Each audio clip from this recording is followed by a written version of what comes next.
It's from a 30-year-old assistant professor. She's asking, Namaste, sir. Often, while talking to friends and colleagues, I tend to nowadays talk about the Upanishads, but they see it as some sort of exotic, different type of readings that I'm undertaking, as opposed to realizing that they are the very essence, the authority on life. In my social circle, an academician is an authority. I cannot seem to communicate that Upanishads are not a side study, but really everything that could be seen and heard. There's no question at the end, but I think she's asking that how do I communicate to them that that the Upanishads are really the essence and authority of life, and also why is such a You will have to situation? continue going deeper into the Upanishads. Two things will then concurrently happen. One, you will gain the conviction and the argument to be more convincing to others. Secondly, you will lose the need to be more convincing to others. Oh. You will gain the power, the argument, the clarity to be more convincing to others. Equally, you will lose the need to be more convincing to the others. In your question, I sense a lot of need. Where does that need come from? That need comes from the desperation to keep the company of the Upanishads and still not lose your old company. If you are with the Upanishads and with people who do not acknowledge the Upanishads, what are you doing with those people? Right now it is not as if you want to do others a favor by explaining the Upanishads to them. Right now you are in a need to explain to the others because probably you cannot afford to be without the others. That is because your study of the Upanishads is still not deep enough. What is liberation? If not liberation from bad company? Of what use have the Upanishads been if they could not give you the strength, the conviction to reject bad company? And bad company is not merely that which would abuse the Upanishads. If you think of Upanishads as some exotic toys, what else is bad company? What else is bad company? So it's a funny combination. You become more capable of explaining to others, and you become less needful of explaining to others. Now you do not explain to others because it's an obligation upon you. Now you do not explain to others because you cannot survive without the others. Now you explain to the others from a position of strength, not a position of desperation. And that's when the funniness in the story continues. That's when others realize that Upanishads indeed do have power. When they'll see that you are not even interested in explaining to unworthy people, they'll realize you have understood something important. And then they'll come a-begging. They'll say, please tell us what you have known. Please tell us what you have known. And now you are not desperate to explain to them. Now you will choose the worthy listeners. And when the worthy ones will be there, you will find you are very capable of explaining to them.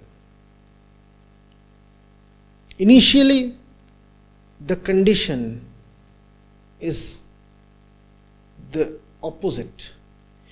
You are desperate to explain to others and not capable of explaining at all. So you can imagine what happens. You run around gathering people, trying to convince them that the Upanishads you have recently gained familiarity with are nice things to read. But you yourself don't have much depth. So the crowd that you gather does not get impressed by you. Your arguments have hardly any depth.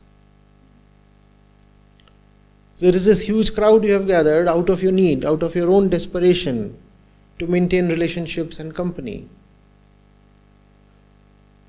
And the crowd just feels bemused and amused. What is this new thing he has gotten into?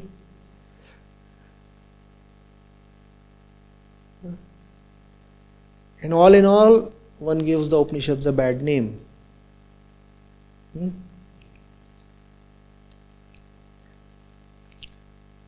Some smart chap comes up with a smart question, and that fellow has had nothing to do with spirituality at all, and he comes up with a funny question.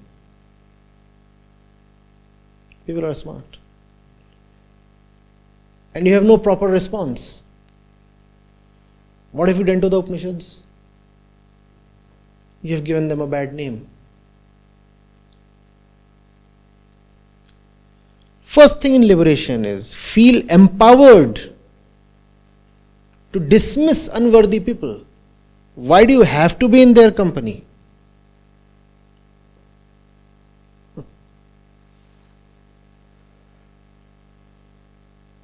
If a worthy one is spotted, do everything you can to relay this special knowledge to him or her. But unworthy ones, unwilling ones, two hoots to them.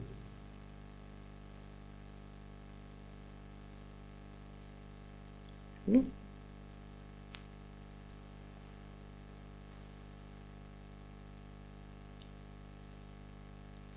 People come, take the Upanishads from here, and then feel depressed.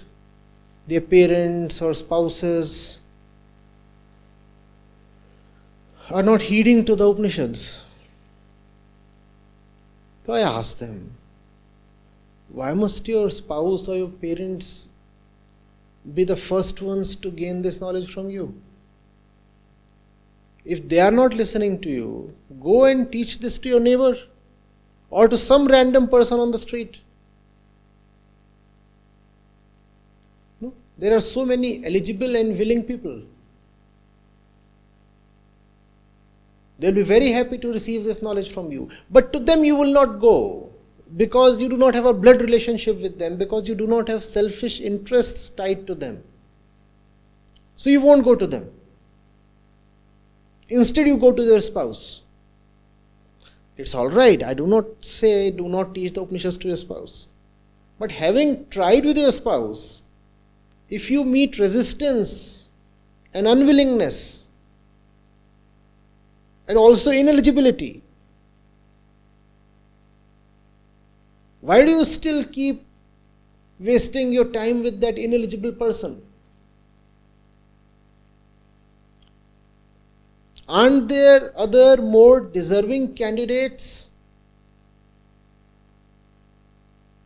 to invest your time upon? Go to them, teach them. But no, we are held captive by bonds of blood, by bonds of pecuniary or social interest.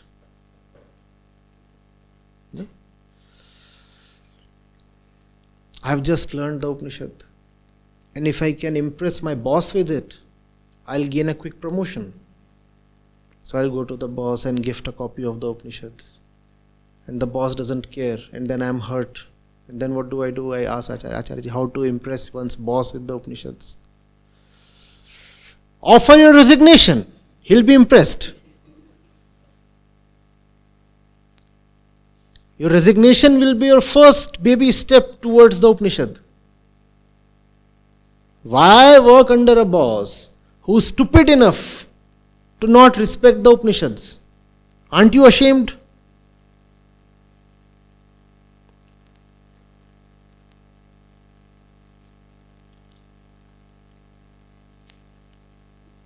But the boss is boss.